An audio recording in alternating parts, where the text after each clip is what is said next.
Welcome to 7 Minutes from Central Europe, a program brought to you by the Central European Office of American Jewish Committee. Today, it is my great honor and privilege to welcome Mr. Vít Dostál, the Executive Director of AMO, Association for International Affairs. Hello, Vít. It's a pleasure to have you. Hello, it's a pleasure to be here. Today, I would like to ask you about a number of things, but of course, Russia's aggression against Ukraine is the number one topic for most of us. I will also ask for your comments about the new president of the Czech Republic and more broadly about Czech-Israeli relations. But let's start with Ukraine and Russia. How would you describe the Czech voice within the European Union and NATO when it comes to responding to the catastrophe, the humanitarian catastrophe that was brought by the Russian aggression? And how do you see the voice of Central Europe in the current situation? Yes, well, the Czech Republic has been at the forefront of the group of the countries that are helping Ukraine from the very beginning. It started already just a few hours, days after the aggression. The massive demonstrations gathered up in the support of the Ukraine in many Czech cities.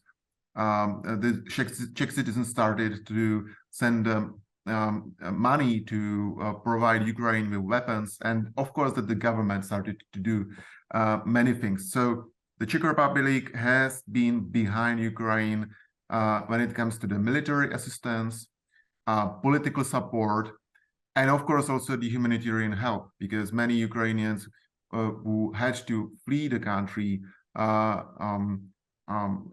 were received warmly in the Czech Republic. The Czech Republic is also sometimes considered to be part of the group of the 6 brave nations in Europe.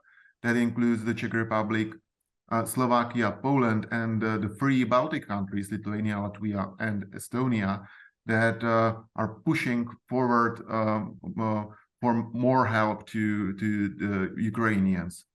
And as we look at Central Europe, here we can see some differences, because, as I said, the Czech Republic, Poland, and Slovakia are among the countries that support Ukraine very much. On the other hand, we've got Hungary that is not among these countries, and I would say that Hungary is lagging behind with the help they can provide to Ukrainians. Thank you. What role in this conflict do you think the Czech president can play? Of course, we know that most key decisions are up to the Czech government, but still the president in Czechia, as in many other countries in Central Europe, is part of the executive power. He has been in office for slightly more than a month. His predecessor, President Zeman, was widely known as a good friend of Putin's Russia, as a friend of China. So how would you, if you could compare these two presidents and tell us a bit more about how you see the current president, Petr Pavel, and his vision of foreign policy vis-a-vis Ukraine and Russia?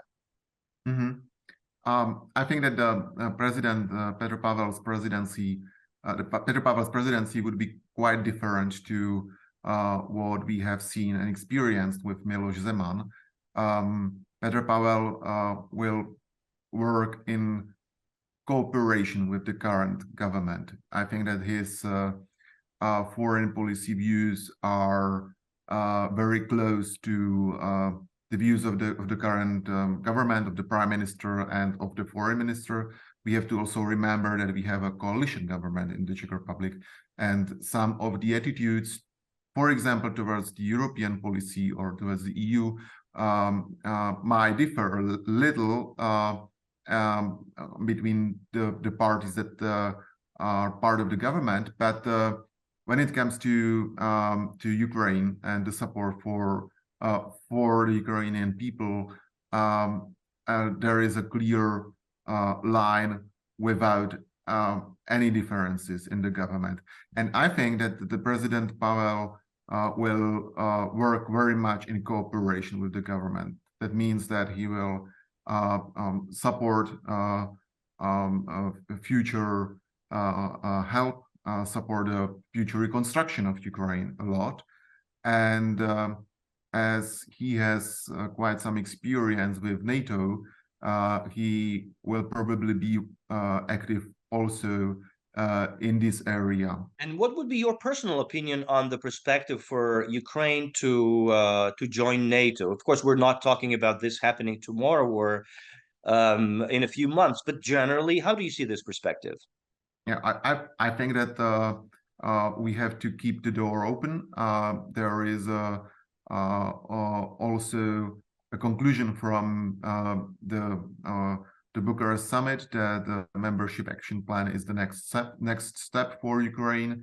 And once the war is over, we have to discuss it properly.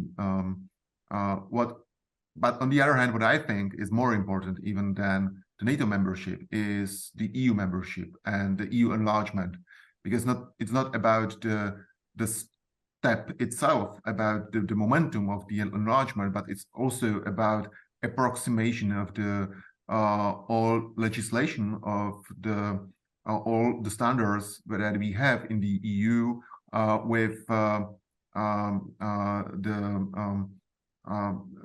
Ukrainian political reality and the system. And I think that it will be a key thing for the Ukrainians' reconstruction after the war, that it should be in future also paid through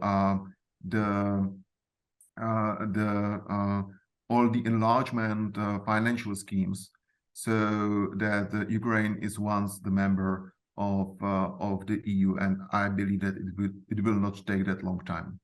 Still during the presidential campaign, when then candidate Petr Pavel was asked about whether there are any areas of President Zeman's policy that he would continue, he said, "I actually disagree on every single issue with one exception, and that one exception is the relationship of Czech Republic with Israel."